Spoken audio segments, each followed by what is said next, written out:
اور انڈائریکٹلی تو پاکستان میں بھی کئی شیطان کے پجاری موجود ہیں جو یہ جادوگر ہیں، اور جو شیطان کے ایجنٹ جمعے والے دن آپ کو ممبروں پہ نظر آتے ہیں۔ اگر یہ کہہ رہے ہیں میں علماء کی توہین کر رہا ہوں تو بریلویوں سے پوچھیں کہ یہ جو دیوبندی علماء انسانی شکل میں خطبوں میں آپ کو غلط کہہ رہے ہو، کہیں گے یہ شیطان ہے۔ اور دیوبندیوں سے پوچھنے کی ضرورت نہیں، انہوں نے المہند میں لکھا ہے احمد صاحب بریلوی ان کی پوری جماعت ایک شیطانی لشکر ہے۔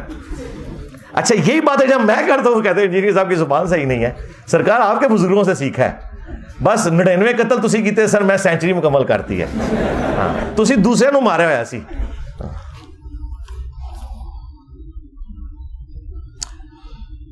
اگر مولا علیہ السلام کا خلفائے ثلاثہ سے اختلاف نہ تھا تو ان ادوار کی جنگوں میں حصہ کیوں نہیں لیا؟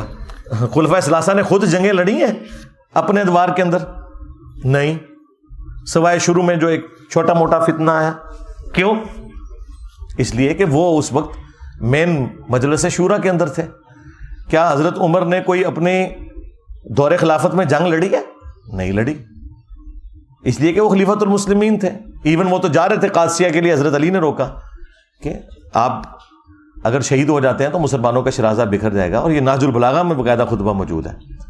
تو جو مجلس شورا کے لوگ تھے ان کی پوری زندگیاں جنگوں سے عبارت تھیں، انہوں نے اپنے ادوار کے اندر جنگیں نہیں لڑی ہیں، بلکہ انہوں نے وہ اس وقت تھنک ٹینک تھے، انہوں نے مہمات روانہ کی ہیں۔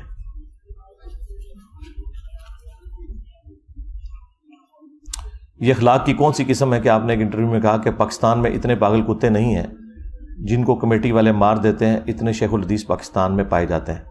پہلی تو بات یہ ہے کہ اگر اس جملے کو آپ آؤٹ آف کانٹیکسٹ کاٹ کے دیکھیں تو آپ کی بات بالکل درست ہے، اور میں نے جب بعد میں وہ ویڈیو سنی نا، جب ہم نے اپنے آفیشیل چینل سے اسے اپلوڈ کیا تو میں نے جملہ بیچ میں سے کاٹ دیا تھا۔ یہ وہ جو صحافی ریکارڈ کر کے گیا تھا اس نے وہ پوری ویڈیو بغیر ایڈیٹنگ کے چڑھائی، اور میں اسے آن کرتا ہوں، میں اس پہ نہیں الزام لگاؤں گا، نہ میں نے اسے منع کیا تھا، لیکن جب میں نے بعد میں سنا تو میں نے اپنے والا جو اپلوڈ کیا ہوا ہے اس میں آپ کو یہ جملہ نہیں ملے گا۔ یہ تو میں آپ کو بتا رہا ہوں کہ میں نے آپ کے اخلاق کا خیال رکھتے ہوئے کیا۔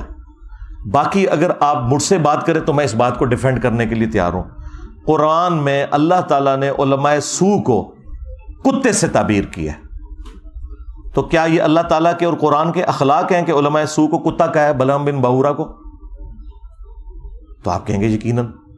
نبی علیہ السلام نے کہا کہ جیسے ہلکا کتا کاٹ جائے گا نا، اس طرح کے فرقے پیدا ہوں گے، ان کے ایک ایک رگ و ریشے کے اندر جا کے حلق کودے گا۔ تو نبی علیہ السلام نے بھی علماء سو کو کتا کہا ہے۔ تو سرکار انجینئر اللہ رسول کا ماننے والا ہے، طارق جمیلی یا غامدی کا ماننے والا نہیں جو اپنی مرضی سے اخلاقیات آپ کو سکھاتے ہیں، اور خود یہ ایک دوسرے کے علماء کو یہی کچھ کہتے ہیں۔ تو میں نے یہ بات کی تھی جو اس حوالے سے کی تھی وہ یہی کی تھی۔ مجھے تو کہنا چاہیے یہ جو شیخ الحدیث ہے یہ تو غدار الحدیث ہے، حدیثیں پڑھ کے یہ کہہ رہے ہیں کہ ڈائریکٹ بخاری نہ پڑھنا گمراہ ہو جاؤ گے۔ تو ایسے شیخ الحدیث کو پاگل کتے کی طرح جو ہے وہ کمیٹی والوں کے حوالے کرنا چاہیے یا ممبر پہ ایسے بندے کو چڑھنا چاہیے؟ ذرا آپ مجھے خود بتائیں، یہ اس قابل ہے؟ اور اگر اس سے مراد وہ شیخ الحدیث ہیں جو واقعی جینولی حدیث کا کام کر رہے ہیں تو ان کے قدموں کی خاک میری آنکھوں کا سرما، اور ٹائم کیا بتا کہ وہ بندے بھی ذرا لے کے آنے ہیں۔ میجارٹی یہی ہے۔ اگر آپ کو یقین نہ آئے تو آپ بریلویوں سے پوچھ لیں کہ یہ جو دیوبند کے علماء ہیں کیا ہیں، تو آپ کو بتا دیں گے وہ کیا ہے۔ دیوبند سے پوچھیں وہ بریلویوں کے، میرے بکس میں ہو سکتا ہے احترام سے نام لیں، وہ لادہ بات ہے وہ ایکٹنگ کر رہے ہوں گے، احترام سے نام لیں نا تو انہیں کہ پھر ٹھیک ہے اگلی دفعہ پھر ہم آپ کی مسجد میں اس فرقے کے مولوی کو بلائیں، وہ ایک جمعہ پڑھا دیں، تو ادھر ہی سارا اکرام مسلم اور اخلاقیات دھڑم سے گر جائے گی۔ تو میں نے پاکستانی اخلاق کے تحت اسے نکال دیا تھا، قرآن و سنت کے اخلاق میں بالکل یہ فٹ ان بیٹھتا ہے جملہ جو میں نے بولا ہے، اس سے بھی سخت بولنا چاہیے تھا۔ ولیمہ رخصتی کے کتنی دیر بعد کرنا چاہیے؟ جب مرضی کر لیں لیکن جلدی کر لیں۔ باقی وہ جو کہتے ہیں نا کہ وہ تعلق قائم ہونا ضروری ہے، تعلق قائم ہونے سے اس کا کوئی تعلق نہیں ہے۔ اس کا تعلق یہ ہے کہ صرف خلوت ثابت ہو جائے کہ میاں بیوی علیحدگی میں اکٹھے ہو گئے ہیں، آگے کوئی معاملہ چلا یا نہیں چلا اس کے ساتھ اس کا کوئی تعلق نہیں۔ اس کے بعد وہ ڈکلیئر کریں گے کہ بھئی یہ دو میاں بیوی ہیں، اس کے لیے ولیمے کی اناؤنسمنٹ ہوتی ہے۔ جنت میں جہاں مردوں کو حوریں ملیں گی، اس کے برعکس عورتوں کے لیے بھی کچھ رکھا ہوا ہے۔ آپ مرد ہیں انشاءاللہ آپ کو مل جائیں گی، رہی عورتیں تو ہمارا کلپ دیکھ لیں، جنت میں عورتوں کو کیا ملے گا۔ اکثر لوگ پیروں میں گھنگرو ڈال کر ناچتے ہیں. ایسا کیوں کرتے ہیں؟ ولی اللہ ہے نا. اور جو ان سے بڑے ولی ہیں وہ سوٹیں لگاتے ہیں بیٹھ کے. ظاہر ہے جی یار, اب اگر بابا نچ کے مرشد منا رہا ہے تو ولی اللہ ہے نا. آپ نے ہمیں بتایا تھا نا. تو وہ جو تھوڑی دیر پہلے پرچی آئی تھی نا کہ اولیاء اللہ کے آپ اتنے خلاف کیوں ہیں, یہ ہے جی وجہ, ان کے کرتوتوں کی وجہ سے. یہ اولیاء اللہ نہیں ہے, یہ صرف اولیاء ہیں, یا اولیاء الشیاطین ہے. اولیاء اللہ تو وہ ہیں جو آپ کو اللہ رسول کی بات بتائیں گے. بابا بلے شاہ کون تھا اور وہ کیوں ناچتا تھا؟ ادو پوچھو جا کے, میرا کیا لینا دینا. نچیا ہوا ہے تو دسا میں. یہ جو لوگ تعویذ پہنتے ہیں اور ہرا سرخ دھاگے پہنتے ہیں, کیا یہ حلال ہے؟ تعویذ کی اسلام میں کوئی اجازت نہیں ہے جی. تعویذ وہی ہیں جو آپ میری یوٹیوب پہ ویڈیو دیکھ لیں, نبی الاسلام کے تعویذات. آخری 3 صورتیں صبح و شام پڑھ کے اپنے اوپر دم کرنا ہے, رات کو سونے سے پہلے دم کرنا ہے. یہ ثابت ہے بخاری میں, مسلم میں, ابو داؤد میں, ترمذی میں.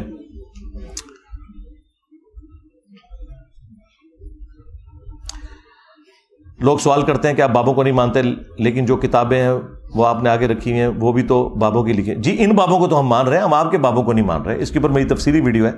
پچھلے دنوں بھی جو حنیف قریشی صاحب نے محرم الحرام کے مہینے میں باب تشیع کوئی نہیں, جب بلال قطب نے بولا تھا تو میں نے اس کا جواب دیا تھا. اس پہ میرا آپ یوٹیوب پہ جا کے لکھیں انجینئر کے بابے کون. تو اس طرح تو نہ کریں, ان کے پیچھے تو نہ جا کے چھپیں. ٹھیک ہے. تراوی علی بھائی, تراوی میں بھی تو وی آتا ہے, تو آپ 20 تراوییں کیوں نہیں مانتے؟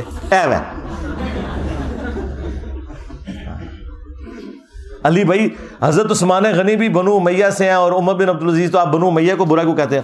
تو مڑ کے 2 بندے ہی نظر آئے نا, باقی جڑے کرتوت کر کے گئے نا, ہم تو ان کی بات کر رہے ہیں. حضرت عثمان اور عمر بن عبدالعزیز کی بات تو نہیں کر رہے. تو ہم ان بابوں کو کہہ رہے ہیں جو کتابوں کے غدار ہیں, جن کے لیے میں نے ایک ٹرم ڈیوائز کی ہے کہ ہم ان بابوں کو مانتے ہیں جو کتابوں کو مانتے ہیں, جو کتابوں کے دشمن ہیں, جو کہتے ہیں علمو بس کریو یار. تو جب وہ کتابوں کے دشمن ہے تو عزت تو بابوں کی کتابوں کی وجہ سے ہونی تھی. جب وہ کتابوں کے دشمن ہو جائیں, قرآن و سنت کے دشمن ہو جائیں, تو ان کے لیے پھر یا تو یہ ہے کہ انہیں اپنے بڑے بابوں کے پاس پہنچا دیا جائے آخرت میں, یا کوئی ویٹیکن سٹی بنا کے اس میں قید کر دیا جائے. آپ نے ایک ویڈیو میں بولا تھا شراب پینا حرام ہے لیکن شراب ناپاک نہیں. ہاں جی, وہ شراب اس اعتبار سے ناپاک نہیں کہ کپڑوں پر لگ جائے. تو جو یہ کہہ رہے ہیں ناپاک ہے, دلیل اس نے پیش کرنی ہے. بہتا ہوا لہو بھی پینا حرام ہے, کپڑوں کو لگ جائے تو پاک ہے. اس کے اوپر آپ تفصیلی ویڈیو میری دیکھ لیں, ہومیوپیتھک ادویات کے اوپر میں نے تفصیل سے بولا ہے. دلیل اس نے پیش کرنی ہے جس نے کہنا ہے کہ یہ کپڑوں کو ناپاک کرتی ہے. پینا حرام وہ ثابت ہے, کپڑوں کو لگنے سے یہ سب کا اتفاق ہے کہ نہیں, اسی لیے سارے پرفیوم استعمال کر رہے ہیں. مولوی تو پوری شیشی خالی کر کے آمدہ جائے.